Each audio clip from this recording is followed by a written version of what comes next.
So Yukong is the newest 4-star in Honkai Star Rail, and let's just say there's a reason why you should use her.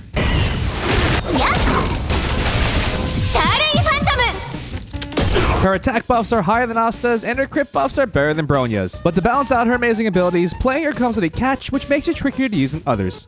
But before we talk about what that is, we first need to understand the most important part of the character, her skill. Emboldening Salvo on cast gives 2 stacks of Roaring Bowstrings. While this buff is active, it increases the attack of all allies by a substantial amount, about the equivalent of 2 relic top pieces. Or 2 feet, whatever you're into. In addition to the attack steroid, her A6 trace gives her bonus energy whenever an ally takes any action while it's active, including Yukong herself. While this buff is pretty insane, the catch is that these stacks expire at the end of each ally's turn, meaning that you need to line up your damage dealers within 2 turns of Yukong's activation. So because of this short window, it's difficult to utilize Roaring Bowstrings without some proper planning, or in other words, some proper speed tuning. Now, for those that don't know what I'm referring to, speed tuning is when you manipulate the turn stack into a specific order by deliberately controlling the speed of each of your party members. In fact, if you've been gearing your supports with as much speed as possible, you've already been doing some sort of speed tuning. By giving them speed stats and action value advancing relics like Sprightly Von Whack, not only are you making them faster than the enemy, but you're also making sure they take their turns before your DPS so they can set up for the big PP numbers. For example, having Silverwolf open a fight allows us to implant a type weakness as soon as possible, while keeping an SP hungry DPS like Qingchui, the slowest on the team, gives everyone else a chance to generate skill points for her to spend once her turn comes around. In this same example, I accomplished this by making Silverwolf the fastest character in the team, while I kept Qingchui slower than the rest of the party. So in summary, not only are you racing against high-speed enemies, but you're also trying to line up your party's turns so that they always happen in the ideal order. However, since buffs can last entire rotations or are just guaranteed to fall on the right person, we never really had to think too hard about exactly how much speed we had to give our characters. Until Yukong came around. To reiterate, since her buffs only last for 2 turns, that means we want our damage dealers to line up within 2 turns of Yukong. So to keep things simple, just keep her speed within range of the damage dealers or change their speed to be in line with hers. Whichever works best for you, because we all know how this usually goes. You can either tune them to be within the same rotation, or since stacks only expire during allied turns, keep them within 2 turns between rotations. And thankfully, since ultimates can be activated anytime, we can always take advantage of the buff regardless of the current stack. However, there are some complications that do interfere with speed tuning. When you consider that some characters have different AV advancing effects, self-speed buffs, and the fact that your other supports have speed needs as well, depending on your party members and the gear that you have for them, it does get a little messy trying to exactly define where Yukong needs to be on the stack. And when you consider the vast amount of CC that enemies have to desync your team, even though Yukong's A2 passive can block debuffs for herself, the longer a fight drags out, the more likely someone's positioning is going to get messed up. Honestly, it's business as usual in this game, it's just more noticeable when something messes up while you're using Yukong. I'll be bringing up ways the team and build for this later in the video, but for now I just wanted to make sure we're on the same page here, since everything from now on involves speed tuning in some way. You still with me? Because next we have her technique, which gives her an overworld speed boost and 2 stacks of Roaring Bowstrings when she attacks an enemy. It's a solid technique as it gives the 2 characters at the top a free use of her skill. It's especially useful when Yukong is tuned to be near the bottom, as she can cast her skill to have a 100% buff uptime on the first rotation. And if you're a diligent player, the move speed boost also helps a lot with farming. Or if you're like me, lets you do stupid stuff like this.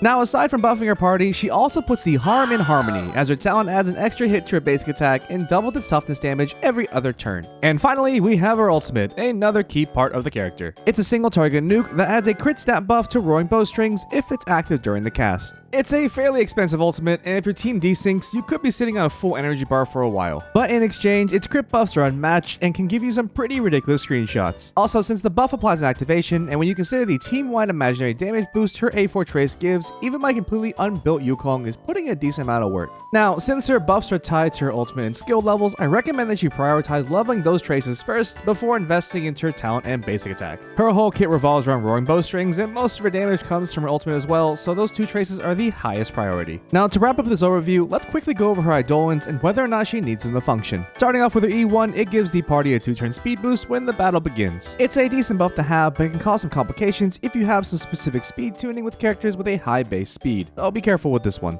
Next we have her E2, which gives Yukong energy whenever an ally's ult is fully charged. Since her ult is pretty expensive, this is a nice quality light buff to have and can open up some rotations if you time your teammates' energy gain. However, with the right builds and rotation, we can get Yukong's ultimate within 3 to 4 turns without this eidolon. It does open up possibilities as stuff doesn't really always follow the plan, but again, nice to have, though not really needed. Next we got her E3, which gives bonus levels to her skill and basic attack. And now we have her E4, which is a hefty bump in her personal damage while Roaring Bowstrings is active. This seems like a pretty good boost to the character, but realistically the only times you can take advantage of this is with her ultimate or if she's starting the fight after using technique, which is something I don't really recommend as there are other characters that could better utilize the buff. So in my opinion, good for only the ultimate damage, not really for any other time. Next we have her E5, which increases her ultimate and talents levels, and then finally we have her E6, which gives a stack of Roaring Bowstrings when she uses her ultimate. Compared to the rest of her eidolons, this upgrade is definitely a game changer as it opens up combo plays with the damage dealers and lets you get the full benefit of her buffs even if the turn stack isn't ideal. So in summary, her only noticeable power spike is at E6, but she functions perfectly at E0, so I don't recommend pulling 7 copies of her. Unless you really like her. Well, can't blame you. When you look at her at a high level, she operates like every other support. You buff when you can afford to buff, you attack every other time, and you taunt like all Fox teams do in this game. However, because we do need a speed tuner, building her does change based on your personal needs. But aside from that, her relic options are pretty open. It all just depends on what you want her to do. If you want to do more personal damage, the 4-piece Musketeer set is great for the attack buff, bonus basic attack damage, and most importantly, the small bump in speed if you're having trouble being fast enough for your speed tuning. Alternatively, you can also instead go the 2-piece Musketeer and 2-piece Wastelander for the imaginary damage bonus. But if you happen to have someone like Welt available, the 4-piece Wastelander set would provide an even greater benefit to your personal damage as the crit stats are hard to pass up if you can consistently debuff and imprison enemies. However, if you're more inclined to keep her alive, then you can try Guard or Weathering Snow for the damage reduction and regen for when you hit under 50% HP. Mixing this with 2-piece Knight of Purity Palace is also viable if you prefer more defensive stats instead. Or since she does do quite a bit of toughness damage, the 4-piece Thief set does wonders as the break effect does increase the delay that the Imprison inflicts. For the Planner set, if you want more personal damage, I recommend using Inert Cell Soto for the crit stats and the ultimate bonus as a majority of her damage does come from her ultimate. Or you can use Space Sealing Station for the bonus 24% attack. But if you want a more supporting role, go with Fleet of the Ageless for the survivability and party-wide attack buff. Just keep in mind that Triple S and Fleet of the Ageless require at least 120 speed to activate the bonuses, so factor that in for when you're speed tuning. All in all, because it's difficult to get the stats you want on the relics that you want to use, I do recommend prioritizing equipment that fits your particular composition over trying to meet 4-piece bonus requirements. Everyone's situation will be unique based on the gear the game feels like giving you, so just do your best to speed tune and see what works for you. Just whatever you do, don't blindly throw speed on her. It's not a good idea. Now for a sub DPS focused Yukong, I recommend going for a crit stat top piece, speed or attack boots based on your needs, an imaginary damage sphere, and an energy rope. For substats, focus on crit stats, attack, and speed again based on your needs. For a full support build, I instead recommend aiming for HP and defensive stats in your relics, an energy rope, and the focus on defensive substats, break effect, and for last time again, speed based on your needs. And now in regards to our Lightcones, we can literally use almost every Harmony cone in the game, with each one having different synergies with their kit. For my favorite 3-star option, Meshing Cogs is fantastic for the 8 energy it gives at S5. If you want the most energy per attack for the least amount of investment, this is the Lightcone you should use. Just keep in mind that you won't be getting any bonus energy from using your skill, as it's not an attack. Also similar to Meshing Cogs, you could use Memories of the Past for the same amount of energy gain and the bonus break effect, with the added benefit of having 4-star Lightcone stats. We also have Dance Dance Dance as an amazing option that gives your allies more turns every time you use your ultimate. Or for a more hands-off Lightcone, you can use Carve the Moon Weave the Clouds from the Battle Pass for the free cycling buffs. We also have Planetary Rendezvous as a great option for both her self damage and if you plan on running multiple imaginary characters. And if you're a mastermind in speed tuning, Past and Future is amazing at further increasing your DPS's damage. Since Yukong already gives a lot of attack through her buffs, this Lightcone is fantastic for balancing out our sources of damage. Or you can use the 5-star version of this Lightcone, but the battle isn't over, for similar damage bonuses, the extra ER, and for the 5-star Lightcone stats. Just keep in mind you won't be getting any extra skill points as the crit buff from her ultimate affects Roaring Bowstrings and not your allies. And now finally, with all her Lightcones out of the way, it's important to understand Yukong's best rotations to get her ultimate, as the crit buff is very important. I personally use Memories of the Past to maintain a skill neutral 4-turn rotation, but since there's so many ways to get her ultimate, and to keep this video from being 20 minutes long, I've linked an energy and rotation sheet courtesy of EdisonsMathClub in the description below so you can see which ones are the best for you. And now with all her gearing out of the way, let's look at how to team build with Yukong, as we have two ways to approach this. Like I say in every other video, start by picking your healer or shielder of choice. But in regards to the rest of the team, while we could easily run her with one DPS and another support, we can also run 2 damage dealers, as her skill affects the whole party. Of course, running 2 damage dealers requires a lot of speed tuning, you get the idea by now, but because of this, it definitely gives her an edge over another Foxian we have in the game right now. But speaking of the other Foxian, if you want to run another support, Tingyuin is a great character to pair with Yukong, as her damage buffs and SP generation benefits literally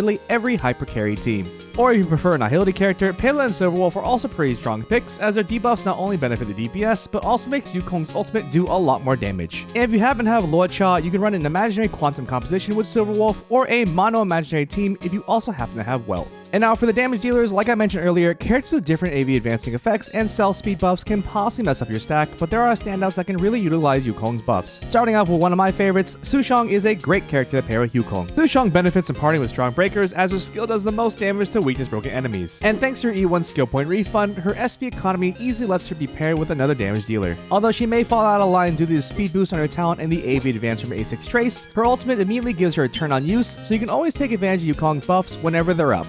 Zeta is also a very strong character to use, because as long as she can kill a unit, she can take advantage of Yukong's buffs, as stacks don't expire during her resurgence turns. However, because of her skill, speed buff, and the AV advance for A6 Trace, I recommend tuning Yukong in a way to compensate for those. Jingyuan also benefits greatly from Yukong's buffs, as his lightning lord scales off his attack and crit stats. But because he gets faster the more stacks he gets, speed tune Yukong to be just ahead of Jingyuan to account for this. Clara is also a great character to use as sub DPS and tank, as she does most of her damage during the enemy's turn. Since Clara wants to be slow, as long as Yukong is second on the stack, Clara and another DPS can easily take full advantage of her buffs. And next up we have Qingchui, a character I've been using a lot lately, as she can act as both an SP generating sub DPS or, with the right amount of investment, a nuking main carry. She can fit in plenty of team comps, and depending on how well your Luocha pulls win, I know you've gotten at least several copies of her. So if you want to learn more about this Mahjong Gacha Gremlin, then check out this guide here, but otherwise that's it for Yukong. Subscribe and like the video, and I'll see you in the next one.